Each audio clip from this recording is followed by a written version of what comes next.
Hey guys, welcome to That Pedal Show. VCQ, Dan here. Mick here, hello. VCQ stands for Viewers, Comments and Questions. And it's what we do on a Monday after Friday's show has gone out on the interwebs because we get lots of comments. Mm-hmm. Thank you for your comments and questions and all of that. Feedback. We love it. We love it. Yeah. And check this out. I think this might be the earliest start ever, Dan. Really? 9:05. Okay. Cameras are rolling. That's not bad. It's pretty good. It's not bad. It's going to be a big day today, so we did have an early start. Right. Okay, here we go.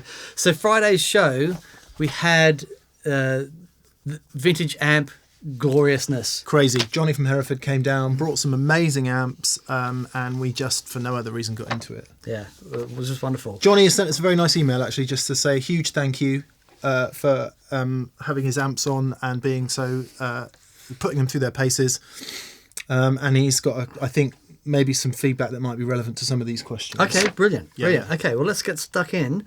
Gregory Smout. Hello, Gregory. He says, can you get the transformer-type ghosting effect without having to purchase a vintage old amp? The first amp, the Princeton that we had on, Yeah. and when that was cranked and you hear that ghosting. Now, I've only heard that in the as something that you can dial in the Origin Revival Drive. Yeah. Have you heard that on any other pedal? There may, I mean, obviously, anyone who knows of one of those pedals will list it in the comments now. But yeah, the Origin Effects Revival Drive is the only one that I know that does it. Right. Yeah. The only amp that I've really ever heard it on before is an old My Marshall AC30 and was your great. AC30. Yeah. Yeah. Okay, so Origin Effects Revival Drive. Okay. Dima Polakov, Zach Briggs, Peter Spencer-Smith, Kaman Kratzman, Ben Gottard, Danny James. Amongst others. Yeah, and similarly, Digit 56, Russ Hicks. Mm-hmm. Basically, all saying... Sorry, I actually physically touched you then. Okay. I apologise. What makes vintage amps sound better than the reissues? I think the Fender reissues are good amps, but the ones I've owned and played can sound a bit thin, harsh and bright at times. Were they using better parts back then? Do you think the aging of the amps and their components has an effect on the tone too? Digit 56, if they could do this in 58 to 66, why can't they do it now? And Russ Hicks, any thought about why the Fender reissue sounds so drastically different? Because we did say that in the video. Yep. It's a really interesting question.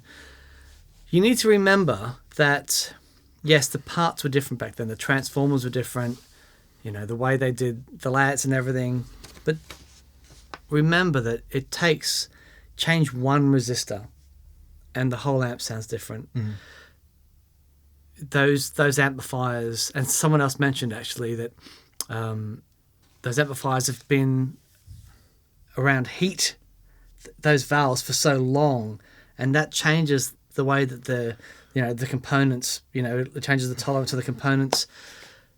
Also, the speakers are a big thing as well. Yeah. If the speakers are pounded, I had a really interesting conversation with Paul Stacey last week, and he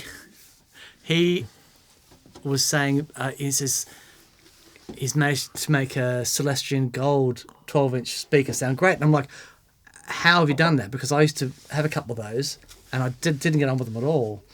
Nowhere near as bright as the blues, are they?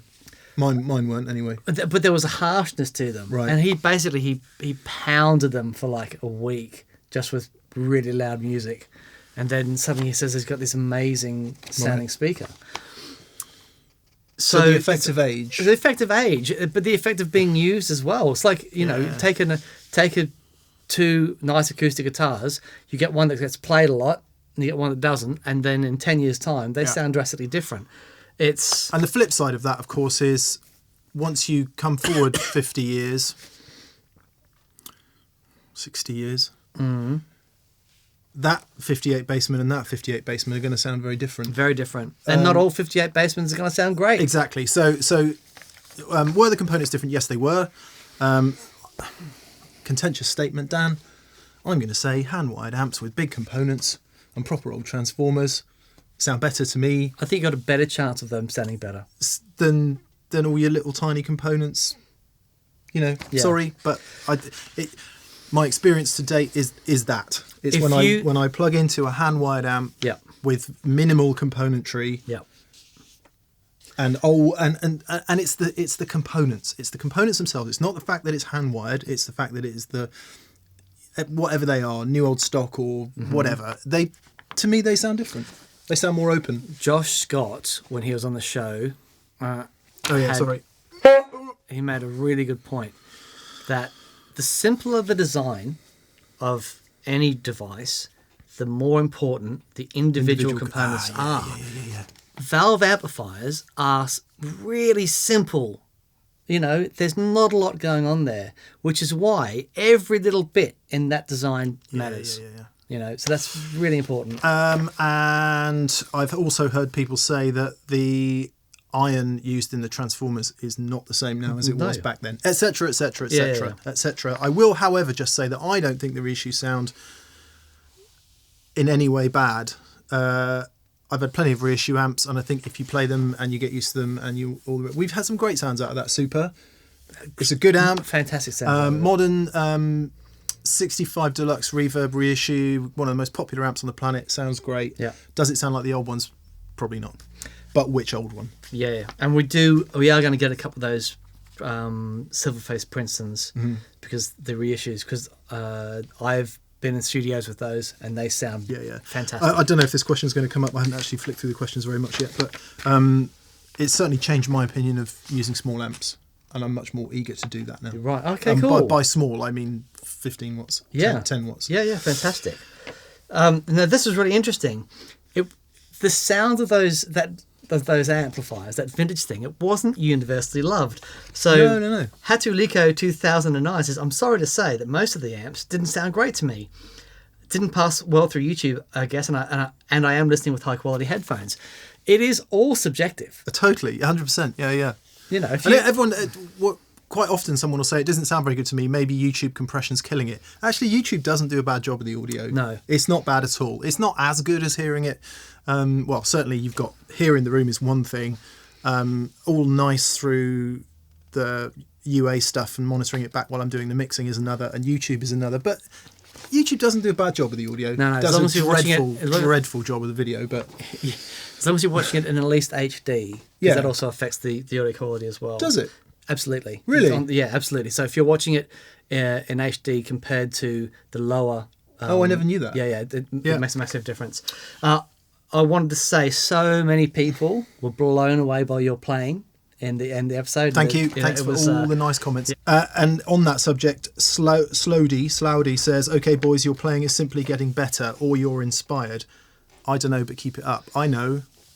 My playing has improved definitely over the last 3 years, but it's the sound that brings it out. And I want to make this point.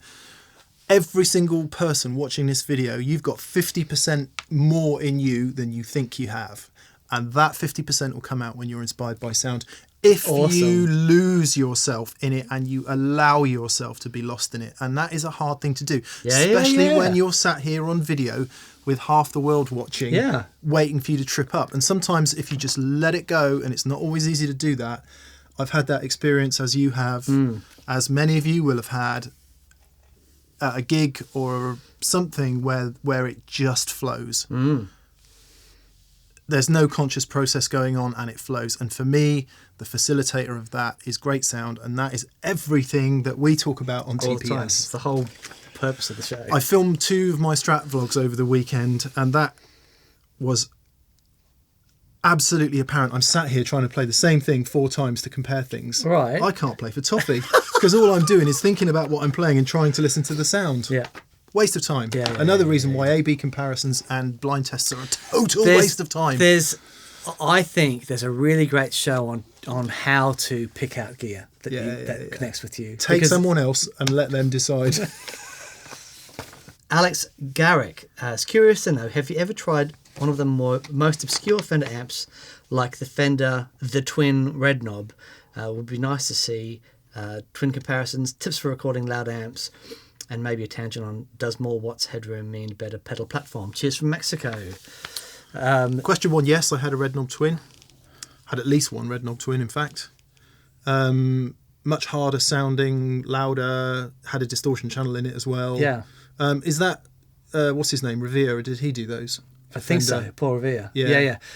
And also, didn't Robin Ford used to like playing red knob twins. But did he like them in the way that Stevie Ray Vaughan liked his PV Classic? Like he used one once.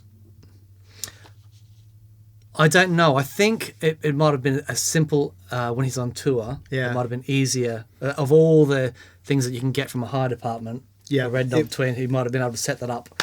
Yeah, I mean, I can see that. Loud, Yeah. fairly visceral, clean channel. Yeah, Sorry, a twin episode would be good to get a tweed twin, a blackface twin, a red knob twin.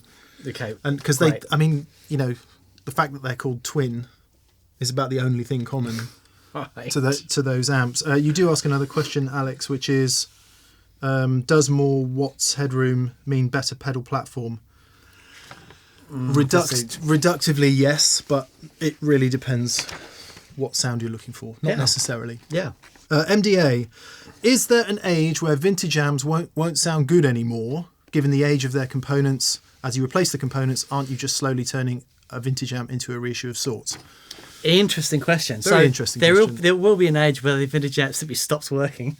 Electrolytic capacitors specifically have a limited lifetime. Just the process that happens to them when you're using them, they start to degrade. They say that it's generally about 30, 35 years, but lots of older amps are still going. Yeah. But filter capacitors is something that gets swapped out Yeah. It's one of the first things, first components that do get swapped in those amplifiers. Johnny actually had some feedback on this, Dan. He said that he likes to keep the amps as traditional as possible, and actually a lot of the quirks and the weirdness, to just hark back to the other question about people didn't like the sound, is what a lot of people really like about those amps, because it's the drifting of the values and stuff. Yeah, like guitars, like anything, it's the imperfection that really makes it. But the reissues are very different, because a reissue amplifier, there's two types of reissue amplifier. One is a modern remake, so something like the Super Reverb that we have is a printed circuit board, uses very different components, albeit similar values maybe, to try and get to the same result. And then you've got a hardwired, hand-wired reissue, which Fender also do, and you can tell immediately by the price. So the Super Reverb's, I don't know what it is, about £1,700-1,800 or something. And then they don't do a hardwired Super, but they certainly do a twin, and they've done various deluxes and things like that, and they're more like 2,500-2,600, maybe even more than that, $3,000, because it's a different thing. So there are reissues and there are reissues. The other point to make with that is, don't forget that the guys who are doing the reissue, so let's take the Hot Rod Deluxe, for example. When they did the version 1, it came out, it's really successful. When they did the version 2, the engineers in charge of doing version 2 weren't thinking about nostalgia with version 1. They were thinking about what they could do to improve it.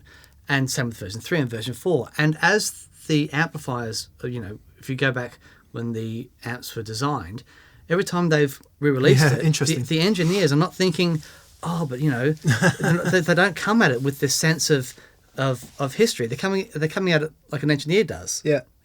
So that carries through on all as they keep bringing these out and do different versions of it. Just because version 1, and it'd be really interesting to see in years to come whether people are going back to the V1s of Hot Rod Pluses going, oh yeah, but that had the sound. Fender did do a Blues Deluxe reissue. Right, there you go. There you go. So interesting. Who knows? But yes, if you replace, it's a bit like the old broom, isn't it? If you replace the head and the handle, it's not the old broom anymore. There you go. Right, Nick Wilson says, are the brown faces closer to tweed sounding? My understanding of it is that the early ones are closer to tweeds and the late ones are closer to blackface. Right. It was, and it depends, it varies from amp to amp. I don't have good knowledge of it, but as I understand it, it was a transitional period. Right. Is my understanding. John Laurie, how would you say the vibratone differs from a Leslie in sound? I've been lucky enough to play a vintage Leslie a fair bit, but the vibratone looks far more practical for gigging. Well, so the vibratone, the speakers don't rotate. The bin, what do you call it? The whatever the chassis around the speaker, that's the part that rotates. Whereas in Leslie's, the big thing is that spinning horn at the top, the spinning horn, and the bass speaker is the same. It has a drum that rotates around the speaker. The drum, that's what I'm looking for. Yeah, so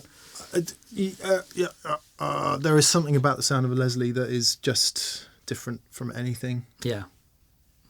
Best vibratone I've ever heard was Philip Sace, and he had it running on a Mark One. I think he had a Mark One Boogie reissue. Oh, okay. And he was running it with that, and that just sounded mega. But right. Yeah, that would be an interesting show, wouldn't it? I don't actually know is the answer from me anyway.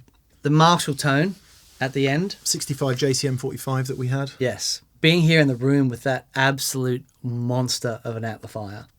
It's, and it goes back to, I had this really interesting experience on the weekend. There was I saw this meme, right? And it had Bill Murray, his picture was in it. And I'm looking at the meme, and I'm reading what the words were, and I'm totally hearing Bill Murray, his voice in my head. And I'm wondering, as I'm looking at this old Marshall, hearing you do your thing, I'm going, how much of it is influenced by what we're looking at? Of course it is. Of course it is. Fascinating. And again, just to harp on about why A/B tests and blind listening is such folly, your experience of anything is multi-sensory. We said in one of the videos recently that we were experiencing the amps with all 5 senses. Someone said, "Oh, what do they taste like?" But in all seriousness, actually, your taste and your smell are quite closely related. So there probably is an element of taste in it, bizarrely. Anyway, there are more than 5 senses, we know that. And there are going to be senses that we don't understand yet, because clearly you can feel and perceive things that aren't. Anyway, blah, blah, blah. Yeah. Did we answer the question? There wasn't a question. There wasn't a question, that one. It's just mentioning the Marshall tone. But Nagy Attila says, was that the BC109 Sunface at the end? I think I just heard the best solo sound ever. Oh, bless you. I don't know, but it wouldn't have been a 109 because mine's a 183. Right. And sometimes I often say it's a 109 because my favourite Hendrix one is a 108. Anyway, it's a 183 is my fuzz. You can usually tell when the fuzz is on. Right. Because it's fuzzy. Ramsey Jansen, excuse me, but the first amp sounds absolutely awful. It sounds like there's a broken speaker or a clipping microphone and a torn speaker involved. Johnny had some comeback on this, actually. He said, the kind gentleman who loaned us the amps, he said, yeah, actually, the Princeton can, so if you hit it hard and you turn it up and use input 1, it can cave in, and that's clearly not to everyone's tastes. Some of the people that he lends it to, I think he uses one, or a jazz guitar player uses it, plugs into input 2, doesn't drive it anywhere near as hard, and the sound is much more together. If you understand what that sound is and how to achieve it, then you can decide whether you have a use for it. Yeah, great. And it might be that as your all-round bass guitar tone, it's not what you would choose. Sorry, bass by bass level, not Cool. So yeah, and I think that's the interesting thing about all of this. Hopefully one of the most important messages of TPS is there's not really any bad, there's not really any good. There's just what's appropriate for the situation. And if you understand some of that, it helps you get there a bit quicker. Sure. And avoid stuff that wouldn't interest you at all. Yeah. Maybe. Right, Marcus Squire asks, what are your thoughts on the old 2-prong plugs on many of the old amps? Also about how reliable they are for gigging. If you have a 2-prong plug on an amplifier, you absolutely need to get that changed, because that amplifier basically has no earth and it is very dangerous. So no question, it's not a difficult job to change it, but just take it to any tech and they should be able to do it for you. How does that relate to the US? Because a lot of plugs are 2-prong in the US, aren't they? Because there is only 2 holes in the socket in America, isn't there? In a lot of... Are there? No, there's 3. There's the round one at the top. There's the round one. So yeah, that's the earth. The Dirkjar. DRKDJAR. Dirkjar. I'm sure others have mentioned it, but tubes really matter. What were those old amps running? I have to wonder how much of the bassman's beauty was due to the tubes. We call them valves in the UK. That said, I love my 68 Deluxe Reverb with stock tubes. My TC Electronic Tube Pilot is a dream. It must be some sort of measurement device, is it?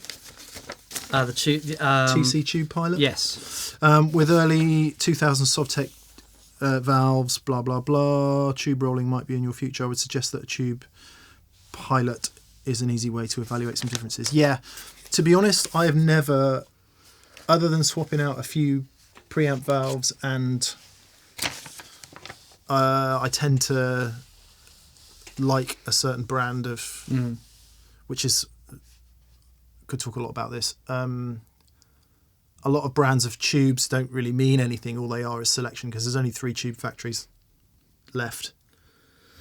Really? Maybe 2. Right. Wow. At 3, maybe 2. And they make all the valves for the whole world, and then various companies just buy them and brand them, is how that works. Wow. So when you're buying X brand of valves, they don't make them for the most part. They just brand them. JJ is a factory where they're made. Right. And various others. It's worth doing some reading on it. Yeah. I would say the experiments that I've done, without getting into changing power valves, if you want to do simple experimentation, changing the phase inverter valve, I find gives you the most difference. Yeah. The phase inverter valve is probably working the hardest for the preamp valves. It'll be the valve that's is the closest to your power section, and having a good phase inverter in there usually swappable for any dual triode 12AX7 type. V1 is also the biggest change you'll get in any amp, so whatever the first preamp valve is. So a lot of people will swap out, say, 12AX7 for a 5751 or a 12AT7 or Y7 or something like that. Anyway, a lower gain valve if your amp's too gainy. But is the reason the 58 Bassman sounds so different from a modern Bassman just the valves? No, it's everything. Yeah. Bruce Johnson says, I've never been to a brothel, but this episode is how I imagine it. Oh, Bruce, you need to get out more, mate. I've never been to a brothel either, by the way, but thank you. Kevin Tao, man, there have been some great episodes over the years, but this has probably been my favourite TPS episode yet, and I'm pretty sure I've seen them all. That was incredible. Thank you, Mick, Dan, and Johnny. Yes, thank you, Johnny. Thank you. You enabled us to do something unique there. Lots of people are asking us from you guys out there, and also a lot of people in the industry. We're looking forward to seeing us at NAMM and blah, blah, blah, blah, blah. We're not going to NAMM this year. We're not going to NAMM. We've decided we're not going to NAMM. However... Yeah, the reason we're not going to NAMM is, I'm going to try and say this is in as positive light as possible. There are better ways we can spend our time and money. Right. Last year, I'll be vulgar, Dan, it cost us about 8,000 quid to go to NAMM. Yeah. To make videos that aren't as good as the ones we can make here. Now, NAMM, for anyone who doesn't know, is an industry show whose job is for manufacturers to sell gear to retailers. That's its primary function. So if you go there as press, you're probably going to see advertisers who pay you money. You make money. If you're a retailer, you're going there to buy stuff that you can sell, so you make money. If you're a manufacturer, you're going there to sell stuff to make money. If you're me and Dan, you spend money promoting everyone else's stuff. Yeah. And make the same videos that every other YouTuber makes. Yeah. So that's my little grumble about it. And I've done NAMM for 22 years now. Wow. Not every year, but most years. That's my grumble. The more positive thing is we're going to take that cash that we would have spent doing that, and we're going to do more interesting stuff. So we'll maybe go to the US and do some deep dives with some companies where we get better access, longer access, and much more interesting content than walking around NAMM. Yeah. We may do a Not the NAMM O'Clock News, not at NAMM from here, if anyone wants to send us stuff they're releasing from NAMM. Or we might just keep an eye on what our YouTube mates are doing, and you can go and watch them instead. Andersons always do a great job. So yeah, no NAMM for us this year. Josh Robner, question for Dan. Tips on childproofing your pedal board. I've got one. Contraception. I'm Slick says, I must point out that usually the sounds you record are a bit stale and sterile, not ready to be run on an album. This time all the sounds are ready to be run on an album. It just sounds not like a simulation, it sounds good, whereas usually it just sounds like plastic with the effects you put on top. Okay, thanks for the feedback. I think that's a feather in the cap of the old amps and the extra chewiness and harmonics. There you go. I like Yeah. I like the sounds. we get. So, for example, the first sound from that Princeton, you put that on an album, it's going to be awesome. Well, it would be. Go, Blake Mills would put it on there, wouldn't he? yeah, absolutely. Jamie Keane. Can a cabinet speaker affect an amp's headroom? I have an Egnator tweaker 15 watt with matching 112. If I wanted to get an amp with higher headroom sometime in the future, would I need to upgrade my cab to get the benefit, or can I just use the cab? All depends on the speaker. Yeah, the speaker has a relationship with the cabinet, and therefore the relationship with the transformer can change. So if you've got a speaker that's in a closed back cab, for example, and it doesn't move as freely as a speaker that's in an open back cabinet, that changes the relationship between that speaker and the output transformer and the amplifier. So you can really get into this. Whether that changes the headroom or not, it certainly will change the sound. But if you've got, as long as the speaker has got enough headroom, you should be fine. Yeah, and if you want more headroom from your current amp, or at least if you want the possibility of being louder and cleaner with less speaker breakup, by a more powerful speaker with a higher efficiency rating. Most inefficient speakers are 96 to 97. A very efficient speaker is 100 or 101, and you'll be astounded at the difference in perceived volume over that 4 dB range. Right, Lighterfoot says, just a thought on the reissues. I've had a Princeton reverb reissue going on 6 years now. This spring I decided to retube it with NOS vintage tubes. I was amazed at the difference it made, especially the rectifier. While I think no one would confuse it with a vintage amp, it did take a huge step in the right direction. I was a bit sceptical at first with all this stuff. I'd read about tubes not making a difference. There was a big difference. Yes, like we said before, everything in such a simple design does make a difference. It's Absolutely. worth, if you're into tweaking with it that much, it's really worth trying out some different valves, isn't it? Yeah. And then, yes, you can pay lots of money for premium branded valves, but it's certainly not as expensive as buying a new amp. Yes. It's worth a go, and Definitely. it's good fun. Yeah, definitely. DB says, nice playing from these fellows. Thank you. Do these vintage amps make us play better? Does for me. Well, it's not about being vintage. It's just about being inspired and connected. Certainly these amps brought that out. Yeah. Lots of people mention You need this. a drink there, Dan. I do. Lots of people mention the Super and the sound of the neck pickup on the Telecaster with the Super, and it was just one of those things that it just connected and it just sounded outrageous. And as soon as that happens, it's going to bring something out of me. Off you go. Yeah. Michael Jenkins, can you get the Marshall Origin 20 head on the show? Yeah, we'll try. We've actually got DSL 40 that's going to come on the show today, which people have been asking for ages. Darren J says, look at all those lovely pedals doing nothing on the shelves. You'd think they would do a giveaway for their subs. Oh, don't get me started on giveaways. I did competitions for years on magazines, and it was the most giant pain in the arse imaginable. Law. It's really tricky, isn't it, legally? You can't give stuff away. We wanted to give stuff away to patrons, and we're not allowed to do it. There's no... We'll get Catherine on it. We'll try and figure out how to give some stuff away. But if you think you're getting any of that stuff, no way. We've done 25 years of acquiring stuff that we love. Yeah, and to be even more grumpy about it, we do make this show every week, which costs us a load of time and a load of money. So it's not like you're not getting nothing. Yeah. But patrons, you guys should get something, and we need to work that out. Yeah, there we go. David Oshetrinoni. Wow. Oshetrinoni. David Oshetrinoni.